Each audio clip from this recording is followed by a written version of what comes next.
नमस्कार। कांवड़ यात्रा को लेकर भारतीय जनता पार्टी ने अपना तेवर और ज्यादा आक्रामक और कड़ा कर लिया है। मुख्यमंत्री योगी आदित्यनाथ ने साफ कर दिया कि कांवड़ यात्रा में उपद्रव करने वाले लोगों के सीसीटीवी फुटेज शासन के पास हैं, प्रशासन के पास हैं, और कांवड़ यात्रा समाप्त हो जाने के बाद शासन उन फुटेज को सार्वजनिक करेगा, उनके पोस्टर लगा के जगह जगह चस्पा करेगा और इस बात का खुलासा किया जाएगा कि जहां जहां कांवड़ यात्रा के दौरान उपद्रव या अराजकता फैलाने की कोशिश की गई तो उसमें जो लोग शामिल थे वो कौन लोग थे।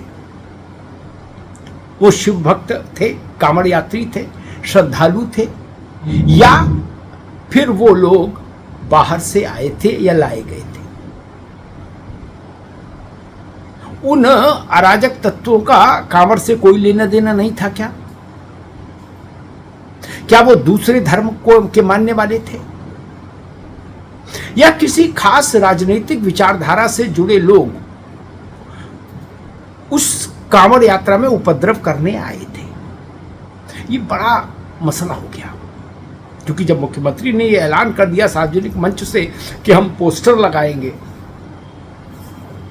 कांवड़ में उत्पात करने वालों के, तो इसका मतलब है कि शासन के हाथ में कुछ चीजें आ गई हैं। कुछ चेहरे बेनकाब हो गए हैं शासन के कैमरे में। अब उनको बस पोस्टर के तौर पर दीवारों पर चस्पा होना है उन चेहरों। और अगर ये हुआ तो एक बड़ा कोलाहल आपको दिखाई देगा, केवल उत्तर प्रदेश नहीं, भारत भर में, कि अगर ये बात स्थापित हुई कि कांवड़ यात्रा को जानबूझकर दूषित करने, प्रदूषित करने, तनाव फैलाने, अराजकता पैदा करने और उपद्रव करने के लिए कुछ लोग ट्रेंड करके भेजे गए थे इन यात्राओं में, अगर ये स्थापित हो गया तो हंगामा बड़ा होगा, बवाल कड़ा होगा। उत्तर प्रदेश के डिप्टी चीफ मिनिस्टर हैं ब्रजेश पाठक। ब्रजेश पाठक जी कह रहे हैं कि समाजवादी पार्टी ने अपने लोगों को, अपने कार्यकर्ताओं को कांवड़ यात्रा में विघ्न डालने के लिए जगह जगह उसमें घुसा दिया है। वो वही लोग हैं जो यात्रा में अराजकता पैदा कर रहे हैं, यात्रा के भाव को दूषित कर रहे हैं। ये आरोप भी बड़ा है। और अगर ब्रजेश पाठक ऐसा कह रहे हैं तो क्या ये माना जाए कि सरकार के पास, शासन के पास इस बात की खुफिया जानकारी आ गई है और प्रमाण भी आ गए हैं कि जो लोग अराजकता कर रहे हैं वो किसी खास मकसद से उस कांवड़ यात्रा के अंदर भेजे गए हैं, पहुंचाए गए हैं, दाखिल कराए गए हैं? तो कुल मिलाकर कांवड़ को लेकर अभी तनाव बरकरार रहेगा कांवड़ यात्रा समाप्त हो जाने के बाद भी।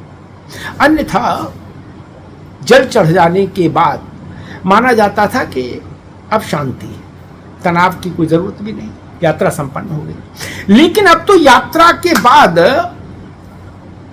ये जो होना तय हुआ है अगला चरण, कि दीवार दीवार पोस्टर, दीवार दीवार चेहरा, वो मामला गंभीर है। वो मामला पूरे प्रदेश भर को हिला के झकझोर के भी रख सकता है, जान लीजिए। क्योंकि अगर शासन के पास ऐसी सूचनाएं हैं और ऐसे वीडियो फुटेज हैं या शासन ने ऐसे कुछ लोगों को पकड़ा है इस यात्रा के दौरान अराजकता फैलाते हुए, जिनका संबंध हिंदू धर्म से नहीं, तो बड़ा सवाल उठेगा कि फिर जो हिंदू नहीं वो सनातन यात्रा में क्या करने गया था, केसरिया साफा बांधकर और बम बम बोले की टी शर्ट पहनकर और लुंगी बांधकर, केसरी भगवा रंग की, और एक कांवड़ भी कंधे पर लेके। क्या छद्म कांवड़िया बने थे लोग? और बने थे तो फिर उसके पीछे उनकी साजिश क्या थी? कांवड़ यात्रा को बदनाम करने की साजिश थी, हिंदुत्व को बदनाम करने की साजिश थी, कांवड़ियों के प्रति समाज में वैमनस्यता पैदा हो, इसकी कोई कोशिश हो रही थी? बहुत सारे सवाल हैं। इसलिए मैंने कहा कांवड़ यात्रा समाप्त हो जाने के बाद जब इस रहस्य से पर्दा उठेगा तो बहुत सारी चीजें साफ होंगी, और जैसा योगी जी कह रहे हैं, अगर वो चीज प्रमाणित हुई ग्राउंड जीरो पर आकर, तो हो सकता है कि बहुत सारे लोगों को चेहरा दिखाने बचाने के लिए कहीं जगह न मिले, ऐसा हो सकता है। क्योंकि अगर ये सिद्ध हो गया कि कांवड़ यात्रा को जानबूझकर अपमानित करने के लिए, लांछित करने के लिए योजनाबद्ध ढंग से षड्यंत्र रचा गया, तो उसकी बड़ी प्रतिक्रिया होगी। उस षड्यंत्र के विरुद्ध एक बड़ी प्रतिक्रिया होगी हिंदू मानस की, हिंदू आस्था की।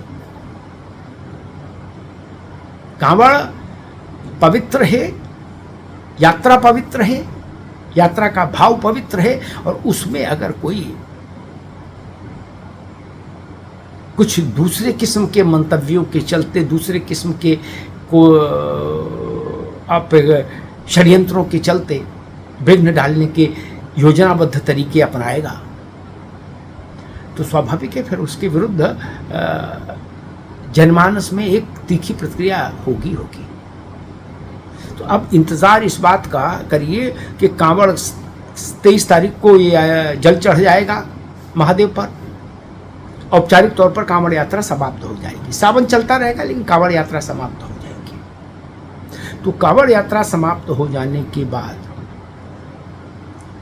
उत्तर प्रदेश में क्या खुलासे करते है सरकार और शासन, और उन खुलासों पर कौन से चेहरे बेनकाब होते हैं, और उन चेहरों के बेनकाब हो जाने के बाद प्रदेश की आम जनता की प्रतिक्रिया उस साजिश और षड्यंत्र पर क्या होती है, इन सब पर निगाह रखिए।